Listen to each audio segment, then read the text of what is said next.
మేము శ్రీకాకుళం జిల్లా ఇచ్చెర్ల మండలం కొంచాలపురం కొరమయ్యపేట ఉండేటువంటి ఈ రాజరాజేశ్వరి అమ్మవారి గుడికి వచ్చాము.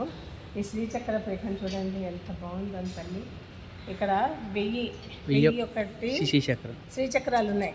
1001 శ్రీచక్రాలు ఉన్నాయి. కోటి శివలింగాలు ఉన్నాయి. శివలింగాలు ఉన్నాయి. ఇవన్నీ కూడా ఇది పెద్దది శివలింగం చక్రం, శ్రీచక్రం పెద్దది.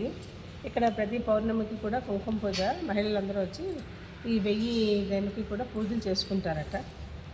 ఇగో 1000 ఉన్నాయి కదా, ఈ 1000కి మహిళలందరూ కూడా కుంకుమ పూజ చేస్తారు. ఈ దేవాలయం అర్చకులు వాళ్ళే కుంకుమ పసుపు అన్నీ కూడా సప్లై చేస్తారు. కొబ్బరికాయ అవి తెచ్చుకోండి పువ్వులు అంటున్నారు. అందరూ కూడా కార్తీక పౌర్ణమికి వచ్చి చేసుకుంటారు. 1,00,000 మంది వరకు కూడా అవకాశం ఉంది రోజుకి. చాలా బాగుంది ఈ శ్రీచక్రపీఠం. లలితాదేవి అంతా చక్కగా ఉన్నారు. ఓం శ్రీమాత్రే నమః, ఓం శ్రీమాత్రే నమః, ఓం శ్రీమాత్రే